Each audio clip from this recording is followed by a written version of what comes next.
It's the youngest country in Asia and the newest democracy in the world. But Timor Leste's journalists are finding that freedom here is no guarantee of a free press. After 7 years of independence, Timor's journalists are facing challenges from an increasingly controlling government, grappling with the unfamiliar concept of a free press. Recently, journalists here protested media laws drafted by a UNDP consultant for the Timorese parliament. The draft laws impose state licensing on journalists and set a code of ethics for reporters and qualifications for the hiring of local journalists.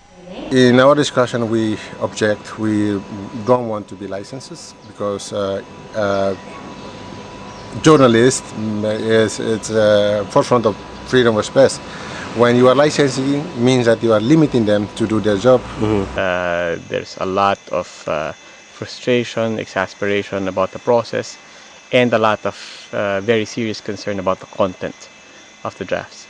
Robbie Alampay is a Filipino journalist and head of the Southeast Asian Press Alliance, which deployed a fact-finding mission to Timor Leste to look into the draft laws.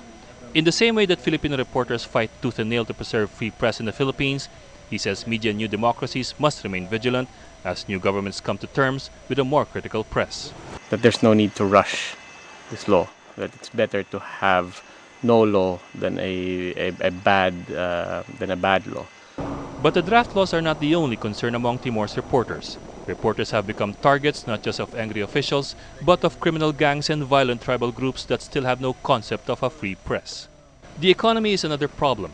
With a massive foreign presence still dominating the economy, the official currency here is the dollar. Everything here from bus fares to bikinis is paid for in US dollars. Yet most people have no money with which to buy a newspaper, much less pay for advertising. It is media that feels the crunch.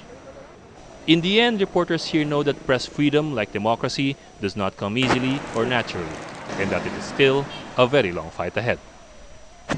The East Timorese got their independence 7 years ago. Now East Timorese journalists are finding that it's their turn to fight for their own as well. For the Philippine Center for Investigative Journalism, Ed Lingao, East Timor.